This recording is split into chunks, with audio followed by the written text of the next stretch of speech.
ॐ नमो आयर्याणम्।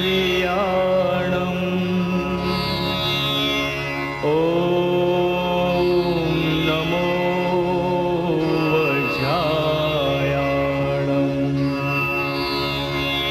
नमो लोये सवसाहुणम्। ऐसो पंच नमोकारो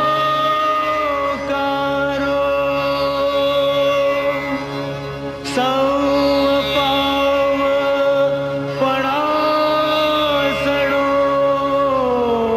मंगलाणं च सौवेसिम्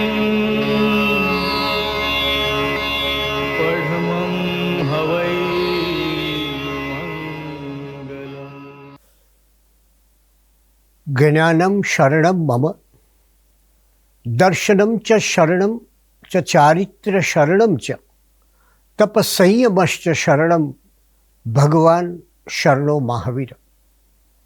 તીર્થંકર પરમાત્મા ભગવાન મહાવીર સ્વામીના જન્મ વાચનો આ દિવસ સર્વત્ર પ્રભુના જન્મના વાચન નિમિત્તે આનંદ આનંદ પ્રસરી રહ્યો હોય છે. ઉપાશ્રયોમાં એની પાવન ઉજવણી થતી હોય છે. અને તમે એ પણ વિચાર કરો કે સામાન્ય વ્યક્તિનો જન્મ એ પણ આનંદનો વિષય બને છે. પણ કેટલાક જન્મ એનો આનંદ ઘર સુધી સીમિત હોય છે, કેટલાક કુટુંબ સુધી સીમિત હોય છે, કેટલાક રાજ્ય અને રાષ્ટ્ર સુધી સીમિત હોય છે. પણ કેટલાક જન્મ એવા હોય છે કે જે સમગ્ર જગતમાં અજવાળું ફેલાવતા હોવાથી અને જગત કલ્યાણની ભાવના ધરાવતા હોવાથી એ જન્મની ઉજવણી પણ વિશિષ્ટ હોય છે. અને એટલે જ આજે મહાવીર જન્મવાચનના દિવસે આપણે એ વિચારવું જોઈએ કે પ્રભુના આ જન્મથી આ જગત ઉપર કેવું અજવાળું આવ્યું, કેવો પ્રકાશ ફેલાયો. ઉપાશ્રયોમાં અને અન્યત્ર પ્રભુ મહાવીરના જન્મદિવસની રંગે ચંગે ઉજવણી થશે. પરંતુ એ ઉજવણી થવાનો અર્થ શું? પરમાત્માના જન્મ થયો અને એ પછીના જગતમાં કેવું પરિવર્તન આવ્યું અને એમનું નામ શું હતું? પર્વાધિરાજ પર્યુષણનો સૌથી મોટો મહિમા એ છે કે આપણે સઘળું છોડીને જૈન દર્શનના મૂળ તત્વો સુધી વાત કરીએ. અને એટલે જ આપણી આ આખી વ્યાખ્યાનમાળામાં જૈન ધર્મના દાર્શનિક તત્વોની વાત કરી છે. ન કોઈ વ્યવહારની વાત, ન કોઈ સમાજની વાત, ન કોઈ સમસ્યાઓની વાત, પણ એ દાર્શનિક તત્વોથી કઈ રીતે જગત ઉજાગર થઈ શકે એની આપણે ચર્ચા કરી છે. અને ત્યારે એ વિચારીએ કે ભગવાન મહાવીર એના કેટલા નામ મળે છે અને એ નામની પાછળ કેવા ભાવો અને કેવી ગહનતા છુપાયેલી છે. પ્રભુ મહાવીરનું આપણે જાણીએ છીએ એક નામ હતું વર્ધમાન, અને વર્ધમાનનો અર્થ છે સતત વધવું. પણ કઈ રીતે વધવું, ક્યાં વધવું? બહાર ભૌતિક જગતમાં વધવાની વાત નથી, યશ અને કીર્તિ વધારવાની કોઈ વાત નથી, પરંતુ અહીં તો એક સત્યની શોધને માટે સતત વર્ધમાન બનવું, મોક્ષને માટે સતત વર્ધમાન બનવું, એટલે કે આગળ ગતિ કરવી, એનું નામ છે વર્ધમાન. આપણે આજે એ વિચારવું છે કે સમાજમાં આટલી બધી ભૌતિકતા પ્રવર્તતી હોય, ધનનું આટલું બધું પ્રાધાન્ય હોય, ક્યારેક તો ભય પણ લાગે કે ધર્મના સિંહાસન ઉપર આ ધન બેસી ન જાય તો સારું. અને એવી સમયે આપણે એ વર્ધમાન થવું છે, બહાર નહીં. જો બહાર વર્ધમાન થઈશું તો એ આપણે બધ્ધમાન થઈશું. આપણે ભૌતિકતાથી બધ્ધમાન એટલે કે બંધાઈ જઈશું. આપણે આધ્યાત્મિક ક્ષેત્રે વર્ધમાન થવાનું છે. અને એટલે જ ત્રિષષ્ઠી શલાકા પુરુષચરિત અને આચારાંગ સૂત્ર, આપણું સર્વપ્રથમ આગમ, એમાં જે ઉલ્લેખ છે, જે નામ છે તે વર્ધમાન નામ છે. અને એનો અર્થ જે ભીતરમાં સતત પ્રગતિ, એક આપણી અંદરના જીવનમાં સતત આગળ જવું. તે ઉત્તર પુરાણ નામના ગ્રંથમાં પ્રભુનું એક બીજું નામ મળે છે. એ નામ છે સન્મતિ. સન્મતિ એટલે આપણે જાણીએ છીએ કે સાચી મતિ. અને સન્મતિ એટલે કે એવી મતિ કે જેમાં વિવેકયુક્ત જ્ઞાન છે. તમે જુઓ, આ નામ પણ આપણને કેટલું સૂચવે છે. સન્મતિ એટલે વિવેકયુક્ત જ્ઞાન. અને તમે વિચાર કરો કે આ નામનો કેવો ગહન અર્થ છે કે આ જગત પાસે ગતિ છે પણ મતિ નથી. આ માણસે પોતાની બુદ્ધિથી પરમાણુ શસ્ત્રો ઊભા કર્યા અને આજે આપણે જાણીએ છીએ આખી દુનિયાનો જીવ તાળવે ચોંટેલો છે. એમ થાય છે કે ક્યારે આ જગતનો નાશ થઈ જશે. એટલે કે આ દુનિયામાં આપણે જે કંઈ ગતિ કરીએ, મોબાઈલ આવ્યો, પણ મોબાઈલ સાથે કેટલા પ્રશ્નો આવ્યા, અને એ પ્રશ્નો ગતિ કરી, પણ એ ગતિએ ઘણી સમસ્યાઓ સર્જી. મતિ વિનાની ગતિ એ હંમેશા સમસ્યા સર્જતી હોય છે. અને એટલે જ કહી શકાય કે આ હિંસા, આ પ્રદૂષણ, આ અંદરના વેરઝેર, આ રાષ્ટ્રો વચ્ચેની લડાઈ, આ વેપાર મેળવવા માટેના ખોટા નુસ્ખાઓ, આ બધી ઘટનાઓને કારણે આજે મનુષ્ય જાતિની પરિસ્થિતિ એવી છે કે એ લગભગ આપઘાત કરવા નીકળી છે. માત્ર હવે આપણે એ જોવાનું છે કે એ કોઈ મહાયુદ્ધથી આપઘાત કરે છે, અનેક અંદરના ઘર્ષણથી આપઘાત કરે છે, સત્તાની લાલસાથી આપઘાત કરે છે. એટલે આજે સવાલ એટલો જ છે કે આ વિશ્વ એ એક અર્થમાં કહીએ તો આત્મહત્યા કરવા નીકળ્યું છે. માત્ર એ ચોથા માળેથી કરે છે કે 14મા માળેથી કરે છે, એટલું જ જોવાનું રહ્યું. અને ત્યારે આપણે એ યાદ કરીએ કે ભગવાનનું નામ સન્મતિ છે. એ સન્મતિ આપણે ગુમાવી અને એને પરિણામે દુર્મતિનું પ્રાધાન્ય થયું. એટલે આજે પ્રભુનું એ નામ આપણને કહે છે કે જ્ઞાન આવશ્યક, ગતિ આવશ્યક, પણ સૌથી આવશ્યક વિવેક. એ વિવેક હશે તો જ આપણે યોગ્ય માર્ગે આ જગતને લઈ જઈ શકીશું. પ્રભુનું ત્રીજું નામ બહુ સરસ નામ છે, વીર છે. વીર. અને વીર એટલે કોણ? વીર એટલે પરાક્રમી, તેજસ્વી, જે લૌકિક મુશ્કેલીઓથી ડરી જવાને બદલે એની સામે ઊભા રહીને અડગ શૌર્ય દાખવે છે. મહાવીરના જીવનમાં આપણે જાણીએ છીએ, બાળપણમાં પેલા પિશાચે પરેશાન કર્યા, સર્પથી સહેજે ડર્યા નહીં, પિશાચને વશમાં કર્યો. આ વીરતા છે. અને એ વીરતાની આવશ્યકતા એ માટે કે મનુષ્યના જીવનમાં વારંવાર આપત્તિ આવતી હોય છે, અને ત્યારે એ સમાજમાં વીરતા હોવી આવશ્યક છે. દુર્ભાગ્યે જૈન સમાજ આ વીરતાથી થોડોક દૂર ચાલ્યો ગયો. એના ભૂતકાળને ભૂલી ગયો. એને યાદ નથી આવતું કે મહારાજા સંપ્રતિ એક એવો ભારતનો રાજા છે કે જેનું સામ્રાજ્ય છે અફઘાનિસ્તાન સુધી પહોંચ્યું હતું. અનેક દેશો પર એનું પ્રભુત્વ હતું, અને એને સામ્રાજ્ય જીત્યા પછી ન ત્યાંની સંપત્તિ લીધી, ન સુંદરીઓનું હરણ કર્યું, પણ એટલું જ કહ્યું એ જ રાજાને કે તું તારા રાજ્યમાં અહિંસાનું પાલન કર. આપણે એ ભૂલી ગયા, આપણે સાવ ભૂલી ગયા કે સમ્રાટ કુમારપાળના સમયમાં ગુજરાતનું સૌથી મોટામાં મોટું ને વિશાળ રાજ્ય હતું. આપણે એ પણ ભૂલી ગયા કે વસ્તુપાળ ને તેજપાળ એક કુશળ તલવારબાજ હતા. આપણે એ પણ વિસરી ગયા કે આપણને યાદ પણ નથી કે વિમળ શાહ એક જમાનાના પ્રસિદ્ધ મલ્લ હતા. એટલે વીરતા એ ધરોહર છે, ક્ષત્રિયત્વ છે. આપણા બધા તીર્થંકરો આપણે જાણીએ છીએ ક્ષત્રિય હતા, અને ત્યારે એ ક્ષત્રિયત્વ, એ વીરતા હોવી જોઈએ, એવી ભાવ એ પ્રભુના નામના આ સંકેતમાંથી મળે છે. અને આપણે જોઈએ પ્રભુએ કેવી વીરતા રાખી. એમણે તો વીરતાનું એક નવું મૂલ્ય આપણને આપ્યું. અને એ કેવું મૂલ્ય? તમે જુઓ કે કયું વિશિષ્ટ મૂલ્ય એમણે આપ્યું કે બહારના ઉપસર્ગો આવે એની સામે પણ વીરતા.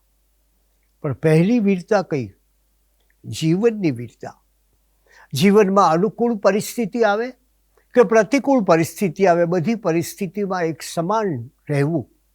આ મહાવીરની મોટામાં મોટી એમના જીવનની શીખ છે કે એ પરિસ્થિતિમાં સાનુકૂળ થતાં બહુ ઘેલા ન થઈ જવું અને પ્રતિકૂળ થતાં અકળાઈ ન જવું. આ જે પરિસ્થિતિની વાત છે. અને ભગવાનના જીવનમાં આપણે જાણીએ છીએ કે એમના સાધનાના 12.5 વર્ષ દરમિયાન 13 ઉપસર્ગ થયા. અને માત્ર માનવીઓ જ કરેલા ઉપસર્ગ નહીં, માનવીઓએ જ લાવેલી આપત્તિ નહીં, માનવીઓએ જ ઝીંકેલી મુશ્કેલીઓ નહીં, પણ કેવી? માનવીઓએ કર્યા, પ્રાણીઓએ કર્યા, વ્યંતરીએ કર્યા, યક્ષોએ કર્યા, દુષ્ટોએ કર્યા અને દેવતાઓએ પણ ઉપસર્ગો કર્યા. અને પ્રભુ એ બધાની વચ્ચે અડગ રહ્યા. એનો અર્થ શું છે? એનો અર્થ એ છે કે ભગવાન મહાવીર એક એવા અચલ રહેનારા હતા કે જેમણે વીરતાનું નવું મૂલ્ય સ્થાપ્યું. અને એટલે જ કેટલાક ગ્રંથોમાં પ્રભુ મહાવીરને અતિવીર કહેવામાં આવ્યા છે. વીર તો બહારની આક્રમણને ખાડે, આ અતિવીર છે એ અણધાર્યા, અકાળ, જુદા જુદા અનેક લોકો અને અનેક તત્વો દ્વારા થતા આક્રમણોને સામનો કરે છે. અને એટલે એમનું નામ અતિવીર છે. વૈશાલિક નામ છે, જ્ઞાતપુત્ર નામ છે. અને એમ આપણે જોઈએ છીએ કે એ એક વિશાળ વૃક્ષનો પ્રાદુર્ભાવ સર્વપ્રથમ સમ્યક દર્શન પ્રાપ્ત થયું એ આપણે જાણીએ છીએ નયસારના ભાવમાં. શત્રુમર્દન રાજા, એનું પ્રતિષ્ઠાનપુર નામનું નગર, અને ત્યાં નયસાર એને માટે શબ્દ વપરાયેલો છે ગ્રામચિંતક. તમે જુઓ કેવો સરસ શબ્દ છે. ગામડાની ચિંતા કરનાર, પોતાના ગામની ચિંતા કરનાર. આપણે ત્યાં તો આજે સરપંચ શબ્દ વપરાય છે અને એનો ઘણા લોકો અર્થ કરે છે જે પ્રપંચમાં સૌથી વધુ કુશળ તે સરપંચ. ત્યારે અહીંયા ગ્રામચિંતક છે. અને એ કેવો ગ્રામચિંતક છે? એ સરળ, નમ્ર અને આનંદી છે. સમ્રાટને માટે એક નવો પ્રાસાદ, નવો મહેલ તૈયાર થતો હતો અને એને માટે લાકડાની જરૂર પડી એટલે પોતાના કર્મચારીઓને લઈને એ જંગલમાં ગયો હતો. ભારે ગરમીના દિવસો હતા અને એના સાથીઓ થાક્યા હતા. એમણે ભોજન અને આરામ કરવાની રજા આપી નયસારે, મુખી નયસારે, ગ્રામચિંતક નયસારે. પણ નયસારનો એક નિયમ હતો, બીજાને જમાડીને જમવું. તમે જુઓ કે એટલે એમણે વિચાર્યું કે કોઈક આવે, કોઈક અતિથિ આવે એને હું જમાડું અને પછી જમું. એવો એનો નિયમ. કેવો નાનો નિયમ, પણ ઘણીવાર નાના નિયમ પણ જીવનમાં મોટી ઘટનાઓ સર્જતા હોય છે, મોટી પ્રાપ્તિ આપતા હોય છે. અને એ રીતે એનો આ નાનો નિયમ હતો. એ આજુબાજુ જુએ છે, કોઈ દેખાય છે, ત્યાં દૂરથી મુનિ દેખાયા અને એક મુનિવૃંદ, આ ઘનઘોર જંગલમાં ભૂલું પડેલું મુનિવૃંદ, એ મુનિવૃંદ પાસે જાય છે, જુએ છે. એ થાકેલા હતા અને ભૂખ અને તરસથી પીડિત હતા. એટલે એને જોયું, એ કંઈક ભિક્ષા માટે નીકળ્યા હતા પણ ક્યાંય ભિક્ષા પ્રાપ્ત થતી નહીં. જંગલમાં અટવાયા હતા અને આ ભૂખ અને તરસથી પીડિત એનો સાર્થવા સંગ લઈને નીકળ્યો હતો. પણ આ જંગલમાં અટવાયા, એ લોકો ભૂલા પડ્યા, અટવાયા અને ચોતરફ વિચાર કરતા હતા કે શું કરવું અને કઈ રીતે આ કોણ રસ્તો આપણને બતાવે. અને નયસાર જોયું. નયસાર દોડે એમની પાસે અને કહ્યું કે ઓહ, પધારો પધારો. સાધુએ કહ્યું કે અમને રસ્તો બતાવો, અમે આ જંગલમાં ભૂલા પડ્યા છે. નયસારે કહ્યું કે બીજું બધું તો ઠીક, તમે મારી ભિક્ષા સ્વીકારો. પહેલાં રસ્તો હું જરૂર બતાવીશ તમને, અને નૈસારે એમને ગોચરી આપી. અને ત્યારે એમણે જોયું તો નૈસારની આંખમાં સરળતા અને ચિત્તમાં વિનમ્રતા હતી. હકીકત એ છે, નૈસારનો એક બોધ એ પણ છે કે સરળ હૃદયમાં ધર્મ ઉગે છે.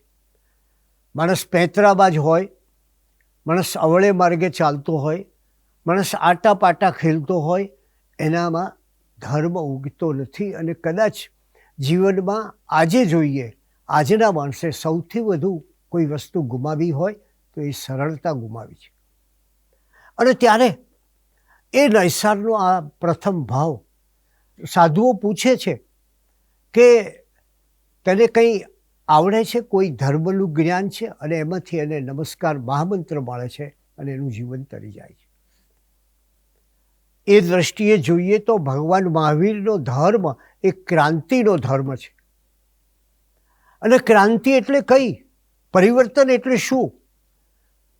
જૈન ધર્મની કુખમાં જ પરિવર્તન રહેલું છે, ક્રાંતિ રહેલી છે.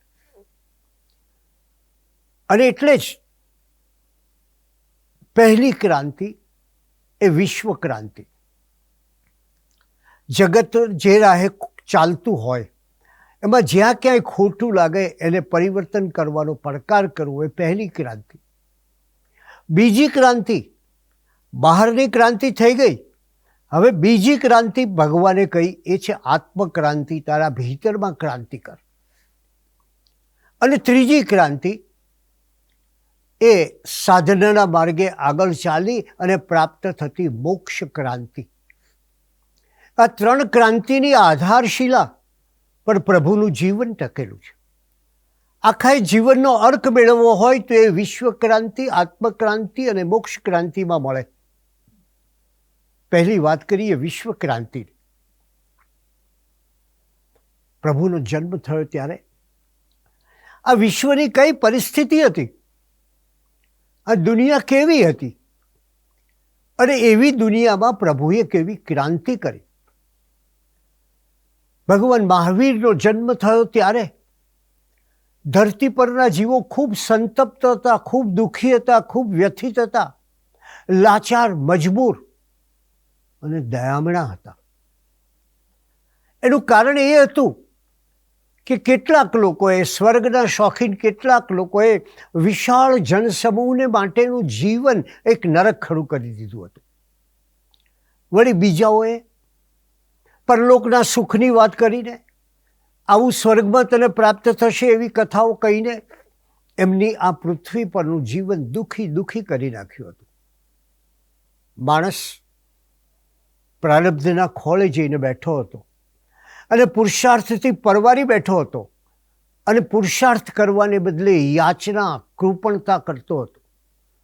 મહેનત કરવાને બદલે એ પ્રભુ પાસે યાચક બની ગયો હતો. અને ત્યારે જ્ઞાન ઉપર થોડાક લોકોનું પ્રભુત્વ હતું. યજ્ઞો થતા, યજ્ઞની ધૂમ્ર શહેરમાં હજારો અબોલ પશુઓની હત્યા થતી. અને જેટલી વધુ હત્યા થાય એટલો એ યજ્ઞ મોટો કહેવાય. રાજાઓ પોતાનું શૌર્ય બતાવવા, પોતાના વિજય બતાવવા માટે અશ્વમેધ યજ્ઞ કરતા હતા. અને ત્યારે ભગવાને સૂત્રકૃતાંગના અધ્યાય 1માં બહુ માર્મિક વાત કરી. વિચાર કરો કે જ્યારે પ્રાણીઓ પ્રત્યે આવી નિર્દય હત્યા કરવામાં આવતી હતી તે સમયે ભગવાન મહાવીરે કેવી પ્રચંડ ક્રાંતિ કરી. ભગવાને સૂત્રકૃતાંગમાં કહ્યું, આયતુલે પયાસુ. આયતુલે પયાસુ. પયાસુ એટલે પ્રાણીઓ. પ્રાણીઓ પ્રત્યે આત્મતુલ્ય ભાવ રાખો. જેવો તારો જીવ છે એવો એનો જીવ છે. જેમ તને દુઃખ થાય છે એમ એને દુઃખ થાય છે એ સમજો. આ પહેલી વાર, વિચાર કરજો કેટલી મોટી ક્રાંતિ છે, આપણે ભૂલી ગયા છીએ. આ પહેલી વાર એક એવી ક્રાંતિ થઈ કે જેમાં માણસ છે ને એ સમગ્ર સૃષ્ટિનો વિચાર કરતો થયો. માણસ અત્યાર સુધી પોતાના સુખ, પોતાના દુઃખ, પોતાની પ્રાપ્તિ, પોતાની અપ્રાપ્તિ, પોતાની યાચના, પોતાની ઈચ્છા એમાં જ ડૂબેલો હતો. ત્યારે ભગવાને માણસને કહ્યું કે તું માત્ર, બહુ મોટી વાત છે, તું માત્ર જન્મથી માણસ નથી, તારે તારી અંદર માનુષમ ખુશુદુલ્લહમ, તારે તારી અંદર, તારી ભીતરમાં એક માણસ પેદા કરવાનો છે, જેમાં મૈત્રી હોય, જેમાં કરુણા હોય, જેમાં મુદિતા હોય, જેમાં દયા હોય, જેમાં પ્રાણી પ્રેમ હોય, પ્રાણી મૈત્રી હોય. અને જુઓ તમે કે આ કેવું દર્શન છે. પ્રભુએ પ્રાણીની વાત કરી, પ્રભુએ જલની વાત કરી, પ્રભુએ પ્રકૃતિની વાત કરી. અને એ રીતે ભગવાન મહાવીરની આ ક્રાંતિનો આપણે વિચાર કરીએ કે જ્યાં માત્ર માણસ માણસની ચિંતા કરતો હતો, એ માણસને પોતાની આસપાસની સૃષ્ટિ વિશે, એ પ્રાણીઓ વિશે, એ પ્રકૃતિ વિશે, એ વનસ્પતિ વિશે, એ ફૂલો વિશે વિચારતો કર્યો. અને એ રીતે ભગવાને પહેલી વાર કહ્યું, માણસને માણસ તરીકે ઓળખો. મોટી ક્રાંતિ છે.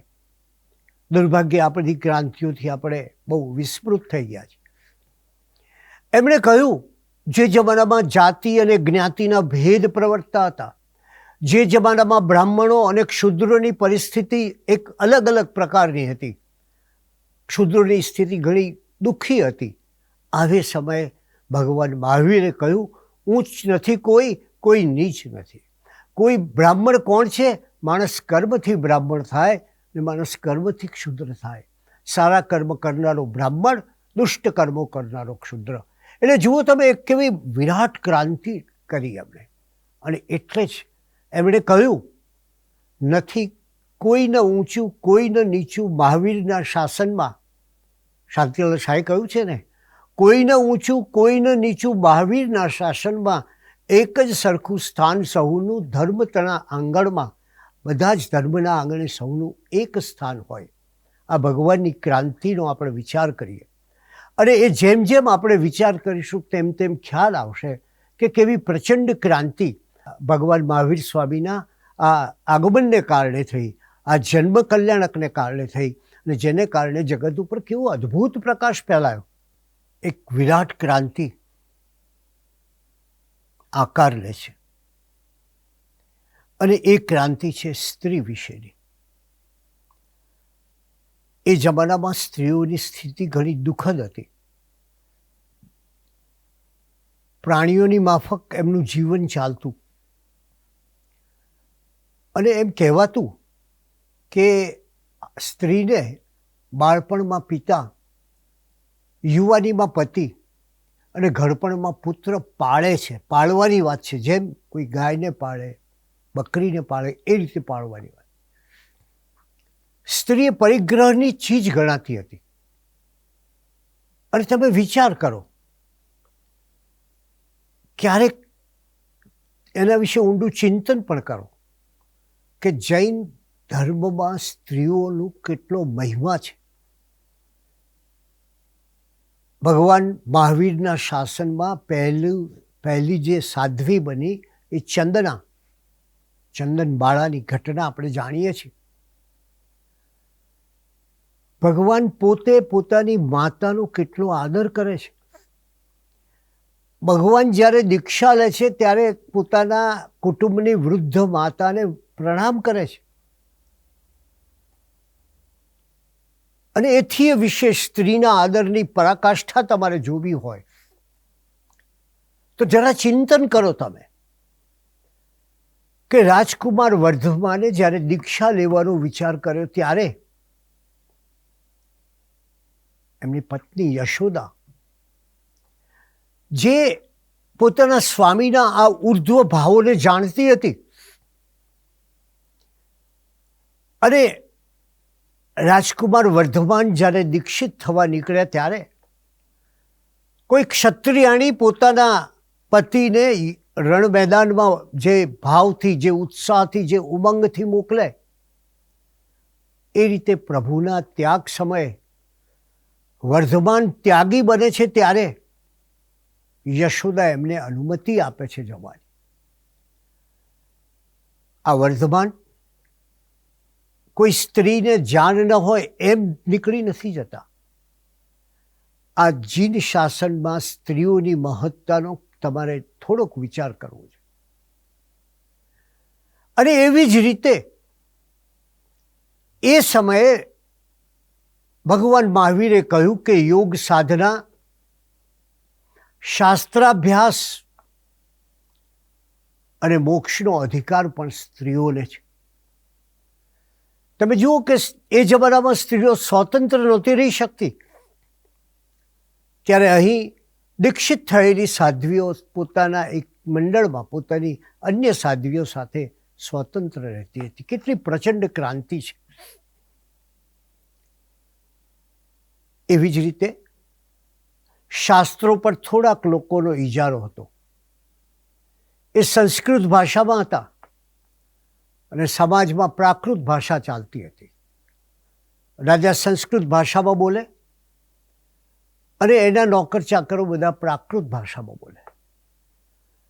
આવે સમયે ભગવાને જોયું કે મારે લોકોની ભાષામાં વાત કરવી છે. ગાંધીજીએ કહ્યું હતું ને, કોશીઓ પણ સમજી શકે એવી ભાષા.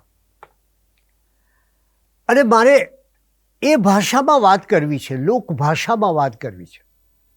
અને ભાષાની દ્રષ્ટિએ એક પ્રચંડ ક્રાંતિ કરી કે જ્યાં સંસ્કૃતનો મહિમા ગણાતો હતો, એ દેવોની વાણી ગણાતી હતી, ત્યારે મહાવીરે પ્રાકૃતમાં ઉપદેશ આપ્યો. બીજી બાજુ એ જમાનામાં નાની નાની બાબતો માટે યુદ્ધ ખેલાતા હતા. એક નાનકડા સીમાડાને સર કરવા માટે યુદ્ધ ખેલાતા હતા. કોઈ નાના કારણોસર યુદ્ધ ખેલાતા હતા. અને આમ સતત નાની મોટી લડાઈઓ ઠેર ઠેર ચાલતી હતી. એમાં માણસને માખીની જેમ મારી નાખવામાં આવતો હતો. અને ત્યારે એમ કહેવાતું કે એ વીર જો યુદ્ધમાં મૃત્યુ પામશે, હણાશે તો સ્વર્ગ પામશે, અને જો જીતશે તો અંતઃપુર મેળવશે. આવી પરિસ્થિતિ હતી જગતની. ત્યારે કલ્પના કરો કેવી પ્રચંડ ક્રાંતિ. ભગવાન મહાવીરે કહ્યું, બહારનો વિજય એ વિજય નથી, એ તો વ્યર્થ છે. આ તમારા બહારના વિજયને તો હિંસા સાથે, ક્રોધ સાથે, બળ સાથે સંબંધ છે. અને એ વિજય સાવ વ્યર્થ છે. ખરો જો તમારે વિજય મેળવવો હોય તો તમારા ભીતર ઉપર વિજય મેળવો. ભગવાને એમ કહ્યું કે દુર્જય સંગ્રામમાં વિજય મેળવનારા વિજેતા કરતા પોતાના આત્માને જીતનાર વધુ મોટો વીર છે. અને કહ્યું કે હિંસાને બદલે અહિંસા. કેવા વિચારો આપ્યા. ક્રોધને બદલે ક્ષમા, અને બાહુબળને બદલે કોનો મહિમા કર્યો? આત્મબળનો મહિમા કર્યો. અને એમ કહ્યું કે ખરો વીર કોણ છે? એ બહાર જીત મેળવે નહીં, પણ શત્રુને મિત્ર બનાવે એ વીર મહાવીર છે. અને ત્યારે એ વિચાર કરીએ કે આ યુદ્ધની કથા જે રમ્ય ગણાતી હતી, આજે લોકો યુદ્ધના અનુભવોમાંથી કેવી રીતે પસાર થાય છે આપણે જાણીએ છીએ. કેવી ક્રૂર હિંસા થાય છે એ આપણે જોઈએ છીએ. ટેલિવિઝન આવતા આપણે બધી જ વસ્તુઓ આપણે ઘેર બેઠા આપણા દીવાનખંડમાં જોઈએ છીએ.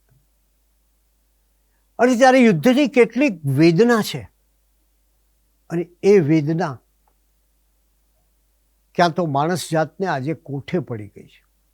એમાં નિર્વાસિતોની જે દશા થાય, એમાં સ્ત્રીઓની જે સ્થિતિ થાય, એમાં બાળકોની જે હાલત થાય, આ બધાની કરુણ દાસ્તાન આપણે જોઈએ છીએ. ત્યારે એ જમાનામાં ભગવાન મહાવીરે જ્યારે ઠેર ઠેર નાની નાની બાબતોના યુદ્ધ થતા હતા, એ જમાનામાં એમણે કહ્યું કે આ યુદ્ધ, આ તમારો વિજય એ વ્યર્થ છે, એ વિજય નથી. એવી જ રીતે એમણે કહ્યું કે વિજય કયો ખરો?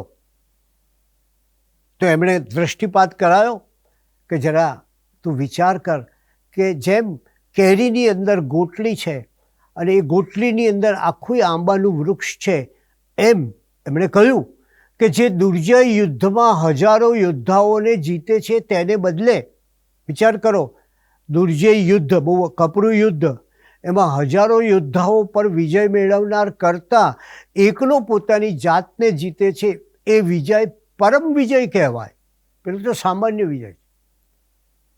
ધર્મના બાહ્યાચાર પર એમણે પ્રબળ પ્રહાર કર્યા અને કહ્યું, ગુણેહી સાહુ અગુણેહી અસાહુ. 10 વૈકાલિક સૂત્રના 9મા અધ્યાયની 11મી ગાથાનું સ્મરણ કરો. બહુ સ્પષ્ટ વાત કરી પરમાત્માએ. સાધુ કોણ? તો ગુણોથી સાધુ થવાય છે. અને અસાધુ કોણ? અવગુણોથી અસાધુ થવાય છે. અર્થાત એમણે બતાવ્યું કે માત્ર માથું મુંડાવવાથી કશું થવાનું નથી. તમે જુઓ, બાહ્ય બાબતો ઉપર કેટલું બધો એમણે આઘાત કર્યો છે.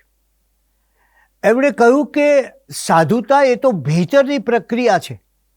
કદાચ બહાર વેશ બદલો, કદાચ બહાર તમે જુદી રીતે વર્તો, કદાચ બહાર તમે જુદા આચારો બતાવો, એનાથી નહીં ચાલે.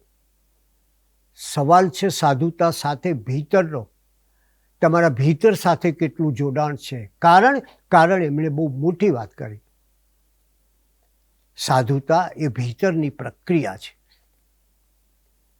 અને એ જમાનામાં એમણે કેવી પ્રચંડ ક્રાંતિ કરી એનો વિચાર કરો.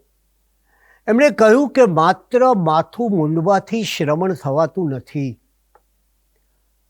ઓમનો જાપ કરવાથી બ્રાહ્મણ બની શકતો નથી. અને એથી આગળ વધીને કહ્યું કે અરણ્યમાં રહેવાથી કોઈ મુનિ થઈ જતો નથી. અને દર્ભના વસ્ત્રો પહેરવાથી કોઈ તપસ્વી થઈ જતો નથી. બહારની બધી બાબતો એ વ્યર્થ છે. કે તમે માત્ર માથું મુંડાવો એટલે શ્રમણ નથી બની જતા. ઓમકારનો જપ કરો એટલે બ્રાહ્મણ નથી બની શકતા. વનમાં જઈને વસો એટલે તમે કંઈ મુનિ બની નથી જતા. અને દર્ભના વસ્ત્રો પહેર્યા, તમે દર્ભના વસ્ત્રો આપણે જાણીએ છીએ, માણસ તપ કરવા જાય ત્યારે દર્ભના વસ્ત્રો પહેરતો. એ દર્ભના વસ્ત્રો પહેરો એટલે તપસ્વી નથી બની જતા. ત્યારે શું કરવું જોઈએ? ક્રાંતિ એ હોળી નહોતી. ક્રાંતિ એ સર્જન હોય. જૂનાને બાળવાનું ખરું, પણ એની સાથે નવાનું સર્જન પણ ખરું. તો આ ક્રાંતિમાં એક નવું સર્જન આવે છે. જરા સૂક્ષ્મતાથી જુઓ. એમણે કહ્યું કે માણસ માથું મુંડાવવાથી શ્રમણ ન થાય તો શ્રમણ શેનાથી થાય? અને કેટલી અદ્ભુત વાત કરે છે. સમતાથી શ્રમણ થવાય. તમારા જીવનમાં સમતાનો સાક્ષાત્કાર થયો હોય તો તમે શ્રમણ થઈ શકો. માત્ર ઓમનો જાપ કરવાથી બ્રાહ્મણ ન થવાય, બ્રહ્મચર્યથી બ્રાહ્મણ થવાય. રસ્તો પણ બતાવ્યો. સાચું બ્રાહ્મણ કોણ હોય? અરણ્યમાં રહીને માત્ર મુનિ ન બનાય, અરે તમે સાચા જ્ઞાનથી મુનિ બની શકો. અને દર્ભના વસ્ત્રો નહીં, તમારે શું ધારણ કરવાનું છે? તમે તપથી તપસ્વી બની શકો. અને કદાચ આજે પ્રત્યેક ધર્મના મૂળ તત્વનો વિચાર કરીએ ત્યારે આપણને ખ્યાલ આવે કે ભગવાને કેવો બાહ્યાચાર ઉપર પ્રહાર કર્યો છે. અને બાહ્ય ઘટનાઓ ઉપર કેવો પરિવર્તન લાવ્યા છે. કેવી મહાન ક્રાંતિ છે આ. એમણે કહ્યું, શત્રુને હણે તે વીર, પણ શત્રુને મિત્ર બનાવે તે મહાવીર. અને એટલે સમાજને બતાવ્યું કે તમારી મિત્રતાના પ્રભાવથી તમારી શત્રુતાને દૂર કરો. એનાથી આગળ જુઓ પ્રચંડ ક્રાંતિ કેવી. કે એ જમાનામાં માણસ પ્રારબ્ધને ખોળે બેઠો હતો. નસીબમાં હશે તો મળશે એમ માનીને બેઠો હતો. પુરુષાર્થથી પરવારીને બેઠો હતો. એ સમયમાં એ ઈશ્વર પાસે, દેવ પાસે જઈને યાચના કરતો. પુત્રની યાચના કરે, સંપત્તિની યાચના કરે, ગરીબી દૂર કરવાની યાચના કરે. ભગવાને કહ્યું, યાચના નહીં, યાચનાથી કશું ન મળે. અને એવી જ રીતે એનાથી આગળ જઈને કહ્યું કે દેવ ભલે મોટો હોય,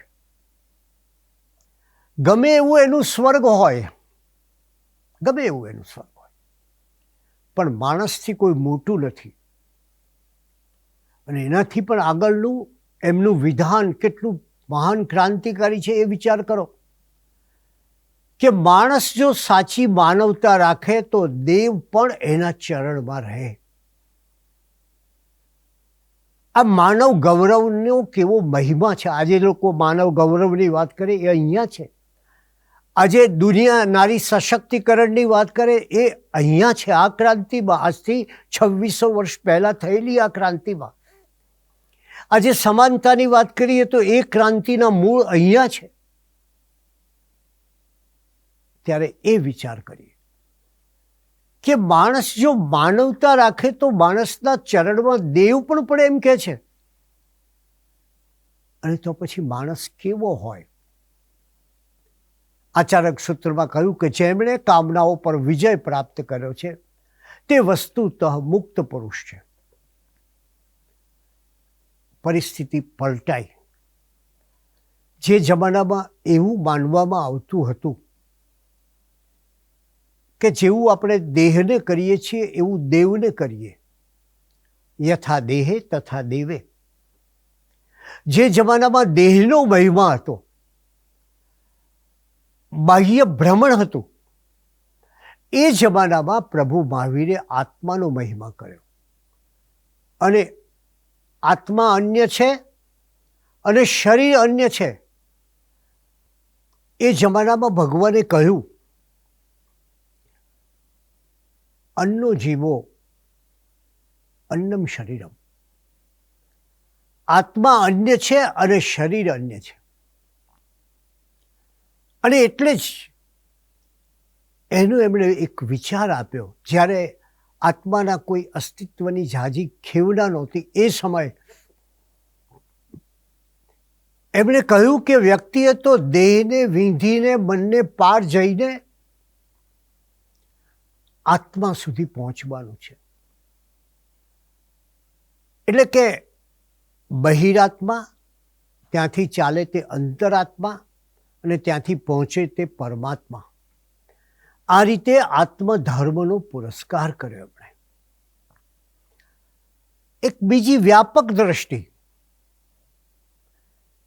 કે માત્ર પોતાની ચિંતા નહીં, મારું શિવ સ્વરૂપ નહીં પણ સૌનું શિવ સ્વરૂપ જુએ છે.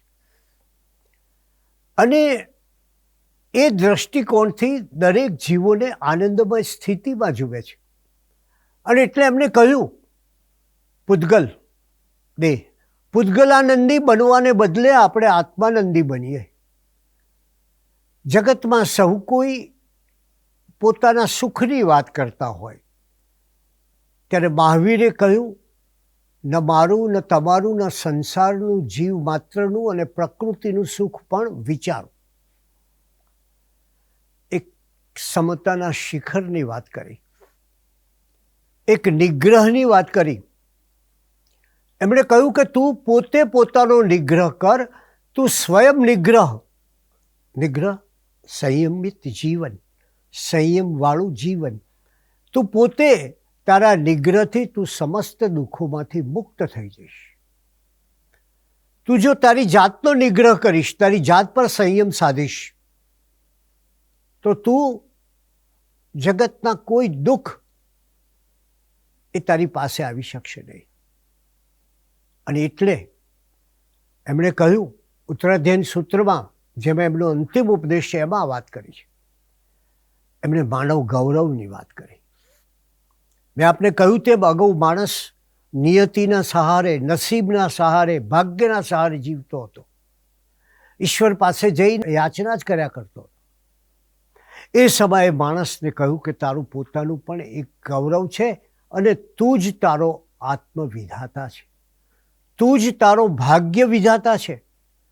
અને એટલે કહ્યું કે એને માટેનો એક જ ઉપાય, જાતને જીતી લેવાથી સૌને જીતી શકાય. તારા આત્માનો વિજય મેળવ. એટલે કે આત્મા દ્વારા આત્માને જુઓ તો પરમાત્મા બની શકશો. ચેતનના બે છેડા છે, એક છે આત્મા, બીજો છે પરમાત્મા. એક છે બીજ, આત્મા એ બીજ છે અને પરમાત્મા એનો વિસ્તાર, એનું વૃક્ષ છે. અને એટલે જ એમણે કહ્યું કે આત્મામાં છુપાયેલા પરમાત્માના અંશોને આપણે શોધી અને એને વિકસાવીએ. કલ્પના કરો તમે કે જે સમયે પ્રાણીની હિંસા થતી હતી અને સહેજ થડકારો પણ નહોતો થતો, એ સમયે પ્રાણી હત્યાનો તો વિરોધ કર્યો. એ સમયે અપરિગ્રહની વાત કરી, ઓછામાં ઓછી વસ્તુઓથી ચલાવવાનું કહ્યું. એ સમયે એમણે આપણને એ પણ સમજાવ્યું કે આ વૃક્ષોમાં પણ જીવન છે, આ વનસ્પતિમાં પણ જીવન છે, એનો આપણે વિચાર કરવો જોઈએ. અને એનાથી આગળ જઈને જે જમાનામાં હિંસા એટલે માત્ર પ્રહાર માનવામાં આવતો, જે જમાનામાં હિંસા એટલે માત્ર આઘાત આપવો એને હિંસા કહેવાતી, જે જમાનામાં હિંસા એટલે કોકને વગાડવું, કોકને મારવો, કોકને કાપવો એ બનાતું હતું, ભગવાને આ હિંસા કેટલી ભયાનક છે અને સાથે કેટલી સૂક્ષ્મ છે એ પણ બતાવ્યું. ભગવાને કહ્યું કે તું કોઈના વિશે તારા મનમાં કટુ વિચાર, ખરાબ વિચાર, દ્વેષપૂર્ણ વિચાર કરે એ પણ એક પ્રકારની હિંસા છે. તમે જુઓ કે અહિંસાનું કેટલું વિરાટ આકાશ એમણે આપણને. એમણે આચારમાં અહિંસા, વાણીમાં સ્યાદવાદ, અનેકાંતવાદ, સામાની દ્રષ્ટિએ પણ વિચારવું, સામાની દ્રષ્ટિએ પણ જગતને જોવું, પિતા પુત્રની દ્રષ્ટિએ વિચારે, પુત્ર પિતાની દ્રષ્ટિએ વિચારે, સાસુ વહુની દ્રષ્ટિએ વિચારે અને વહુ સાસુની દ્રષ્ટિએ વિચારે તો જગતના કેટલા ક્લેશો દૂર થઈ જાય. એવી જ રીતે એ જમાનામાં, જે જમાનામાં મારો મત સૌથી સાચો અને તારો સાવ ખોટો, એવા વાદ વિવાદ ચાલતા હતા. અને એમાં જે પરાજિત થાય એ બીજાનો શિષ્ય બની જવું પડતું. એ જમાનામાં ભગવાને કહ્યું આ વાદ અને વિવાદ એ તો નિરર્થક છે. આ સત્યના તો ઘણા અંશો છે, ઘણા પાસા છે, ઘણા પહેલું છે. પૂર્ણ સત્યને પામવા માટે સામાન્ય વાતમાં પણ સત્ય હોઈ શકે એ વિચારીને આપણે ચાલવું જોઈએ. અને એમાંથી વિચારમાં એમણે અનેકાંતવાદ આપ્યો, સમાજમાં અપરિગ્રહ આપ્યો, ઓછામાં ઓછાથી જીવવું. આપણે જાણીએ છીએ પોતાને માટે ઓછામાં ઓછી વસ્તુઓની જરૂરિયાત, કારણ કે પરિગ્રહ એ હિંસાનું કારણ છે અને હિંસા હોય તો તમે ધર્મથી દૂર જાઓ છો. આ રીતે આ એક એવું અલૌકિક જીવન છે, એવું આશ્ચર્યકારી જીવન છે, એવું અનોખું અને અનુપમ જીવન છે કે જેમણે જગતમાં એક એવી પ્રચંડ ક્રાંતિ કરી કે જેની આપણે કલ્પના ન કરી શકીએ. આવા ભગવાનના જીવનનો આપણે વિચાર કરીએ, એમણે કરેલી ક્રાંતિનો વિચાર કરીએ અને આપણી જાતને પૂછીએ, ક્યાંક બદ્ધ તો બની ગયા નથી ને? વર્ધમાનના આ ઉપાસકો બદ્ધમાન તો થઈ નથી ગયા ને? ક્યાંક જૂના ચીલે ચાલતા આપણે ક્યાંક ખોવાઈ ગયા નથી ને? ક્યાંક નાની નાની બાબતોના વિવાદોમાં ખૂંપી ગયા નથી ને? ક્યાંક ભેદોમાં પહોંચી ગયા નથી ને? ક્યાંક પરિગ્રહનો મહિમા કરી બેઠા નથી ને? ક્યાંક વીરતાને ભૂલીને કાયરતાનો આશરો લીધો નથી ને? આ બધા વિશે આપણે પોતાની જાતને અને સમાજને પ્રશ્ન કરવો જોઈએ. અને જો એમાંથી બહાર આવીએ તો જ, જો આપણા જીવનમાં આ સઘળી વસ્તુ આવે તો જ આપણે મહાવીરસ્ય અમૃતસ્ય પુત્ર, મહાવીરના અમૃત પુત્રો બની શકીએ. અને નહીં તો આપ સૌ જાણો છો